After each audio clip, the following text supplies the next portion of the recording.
Bona tarda a tothom.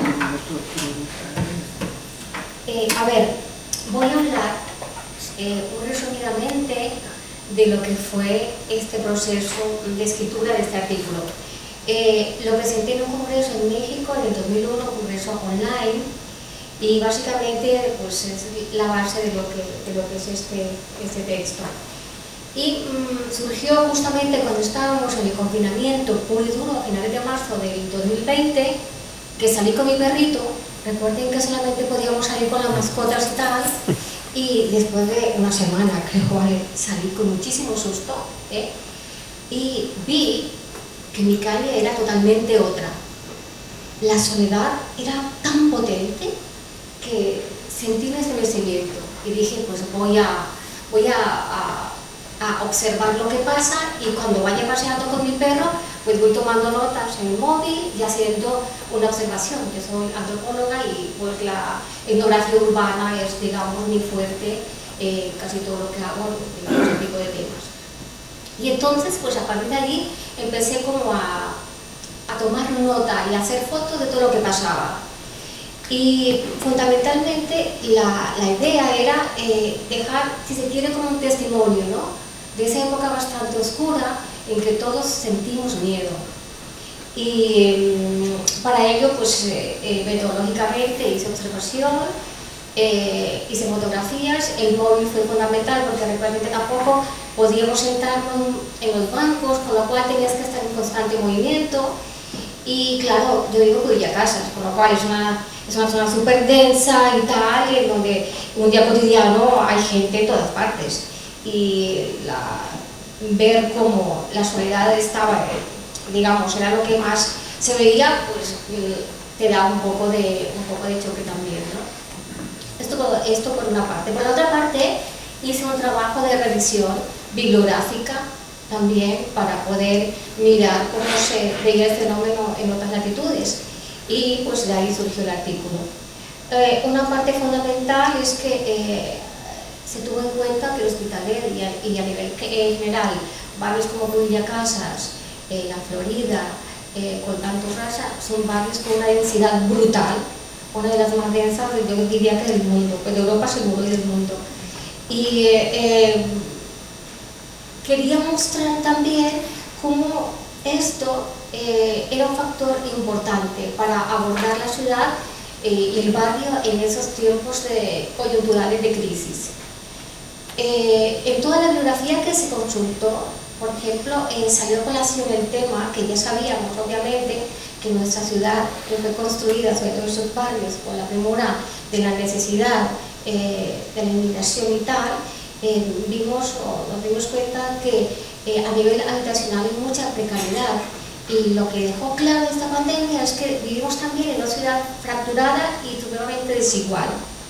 Y salió a votación o a flote el hecho de que muchas viviendas están enfermas, mucha gente vivía en pisos minúsculos que no tenían ni siquiera luz natural, no tenían balcones. Entonces todo esto dejó al descubierto una realidad brutal que sigue ahí. Entonces, salir a la calle y ver a esta ciudad desierta y ver cómo de alguna forma también volvían esos sonidos naturales, porque claro, el bullicio de la vida cotidiana, el Hospitalet, en estas zonas tan tensas, no deja ver que hay pájaros. Entonces, ese canto de pájaros es como una metáfora, ¿no?, de la naturaleza que vuelve y se toma su lugar. Por ejemplo, este banco lleno de plantas, y luego las flores por doquier, los pájaros, urracas, estorninos, que estaban cerca de casa, que igual podías verlos. Entonces, fundamentalmente se trataba de esto, ¿no?, de mirar cómo, de alguna manera, ese paisaje urbano había cambiado y había vuelto como a esa escena natural, que los seres humanos hemos arrebatado con nuestras prácticas cotidianas, con nuestros sonidos y con toda esta contaminación que hace que nuestra ciudad pues no sea la mejor para vivir en estos aspectos. Hubo una cuestión importante también que se trabajó allí, es como la foto esta de los bancos con la señalética o las calles señaladas, ¿no? Era como, hombre, nos quieren también controlar. Yo también lo tomé como una metáfora del control social que se dio con esta crisis, ¿no? De alguna forma creo que han comprobado que somos muy fáciles de domesticar, porque el miedo es brutal, y ese miedo que nos producía, por ejemplo, andar por la calle, que me acuerdo que veías que venía una persona y tú hacías como un display porque de alguna forma veías al otro como un posible contagiador, como un contagiador potencial, y tú también te sentías igual, ¿no? Y me acuerdo con mi perrito ir por la acera y venía otra persona y nada, vamos, iba a 3 metros para no pasar cerca de mí, porque claro, era una potencial contagiadora, ¿no? Y entonces una de las cosas que también retomé es que de alguna forma esta señalética de dónde sentarnos, cómo utilizar la calle, también tenía que ver con esa forma de control social, ¿no? De cómo hasta nuestros comportamientos durante esta etapa de crisis fueron controlados de una manera muy fácil, ¿no? Porque el miedo es muy potente. Y no tiene mayores pretensiones, digamos, a nivel académico, ¿no? Sino el de testimoniar ese momento crucial y ese cambio que hubo en la ciudad, ¿no? Y ese cambio que hubo en mi barrio, un barrio totalmente bullicioso, efervescente, con gente de aquí, de allá y de más allá, como de un momento a otro se tornó en un hogar absolutamente placentero, entre comillas, ¿vale? Entre comillas, placentero, en donde solamente habitaba el silencio, ¿no? Era como si estuvieses trashumando por otro lugar, por otra ciudad, por otro país. Fue muy fuerte realmente aquello.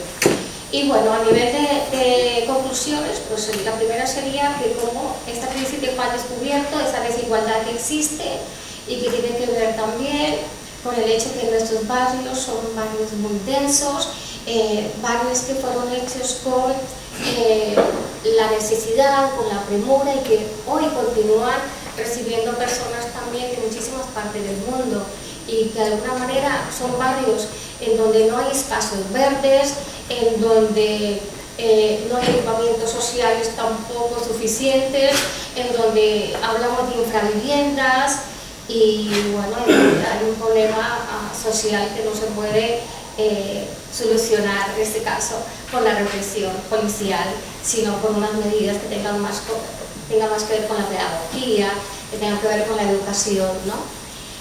Bien, y la otra conclusión fundamental es que pese a lo duro de esa situación, porque fue muy duro para todos y para todas, esa vuelta a la naturaleza nos recordaba que el barrio, como decía la persona Anton aquí, el barrio está sentado sobre un lugar que pertenecía a la naturaleza, ¿no? Y que de alguna forma quedan, digamos, esos vestigios de lo que fue a nivel general, de lo que fue nuestro barrio, de lo que fue nuestra ciudad. Y que de alguna manera también ese canto de pájaros y esa soledad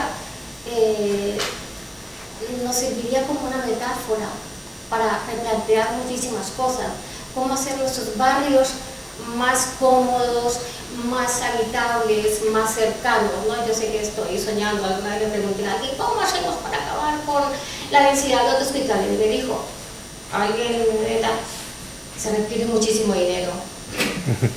Yo diría que se requieren muchísimas ganas, ¿no?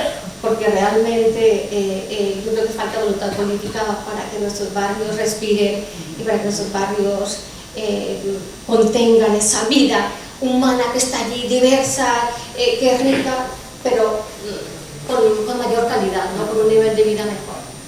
Bueno, pues nada, solamente invitaros a que leáis este artículo y muchísimas gracias por acompañarnos esta tarde.